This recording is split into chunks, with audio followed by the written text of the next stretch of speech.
My guest is Clint Berry. So many of us know Clint here in the community, and today he's with us to speak about communities and schools. Welcome, Clint. I'm glad to be here. We're glad you're here. Thank you.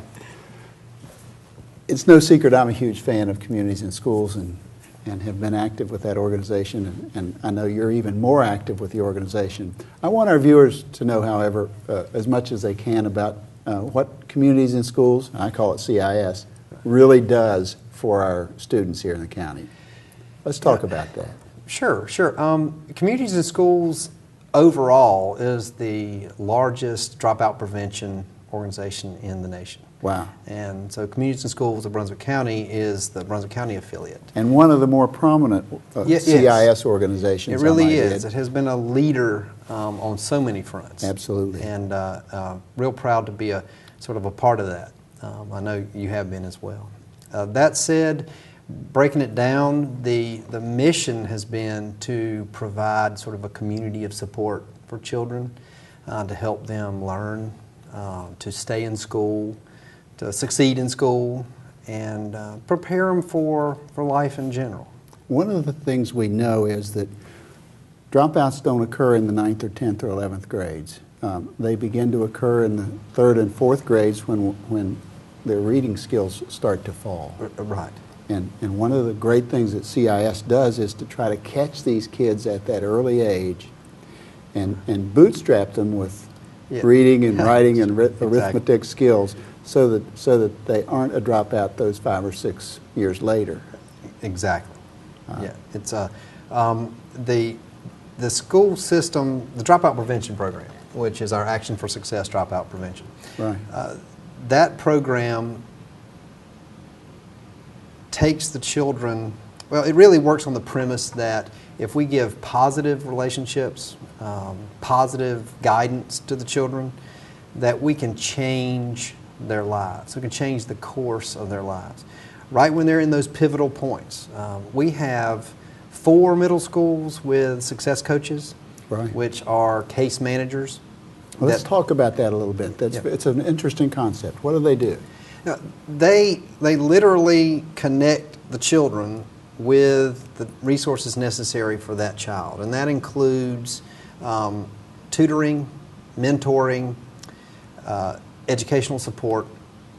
It includes social interaction. It gets them involved in cultural activities to kind of give them a sense of place in the community, because a lot of these children really don't have that. And they also build relationship by serving as a mentor. They do, and they mentor each child, and they visit with each one. They talk to them. Right. They develop a relationship, but they also connect them with mentors and tutors who are volunteers from the community. Good point. Because the vast majority of the work is done by volunteers, and we're always looking for volunteers in the community. It just takes so many people to have that personal connection with each child, so we're very volunteer dependent. Right. That said, the case managers, the success coaches who case manage these children, connect the right resources with the right child. And then this is not quite separate from the success coaches, but I want you to talk about the after-school programs, because we have quite a few around the county, and that's where we can bootstrap these kids in terms of their actual academic skills. And for many children and parents, that is the face of communities and schools, because that's their only exposure to the after-school programs.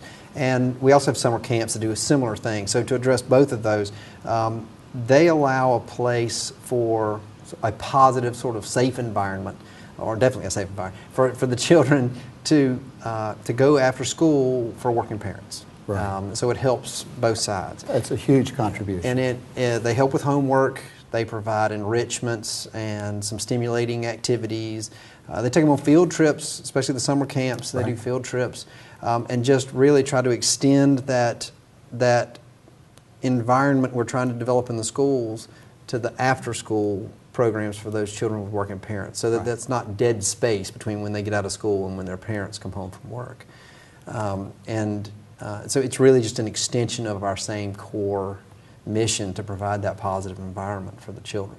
I think CIS is one of the great success stories here in our county and nationwide. It's just a wonderful program. We'll, of course, get the website and more contact information up on our screen so that our viewers can contact CIS in any of a number of ways. But we also want to talk about a great event that's occurring this October. And I'm going to rely on you for the date. I got you. And time and place. But let's talk about that. Sure, sure. Our largest fundraiser of the year, our biggest event, is the annual Taste of Brunswick Gala, which is our fundraiser for children. And I like to say that it's a gathering of 600 or 700 of our closest friends. That's right. It really feels that way. It does. It's a great event. You see a lot of the same people, a lot of new faces. Right. It's a great way for everybody to sort of connect once a year. The program includes live entertainment. There's auctions. It's a black tie optional. Let's mention the food. And yes, the Taste of Brunswick. Right. Exactly. It's some of the finest cuisine from the area. A lot of fun, a lot of good food, and it's a really, it's just a fun social event, all in support of the children of Brunswick. And it's almost always a sellout. Yes, it is.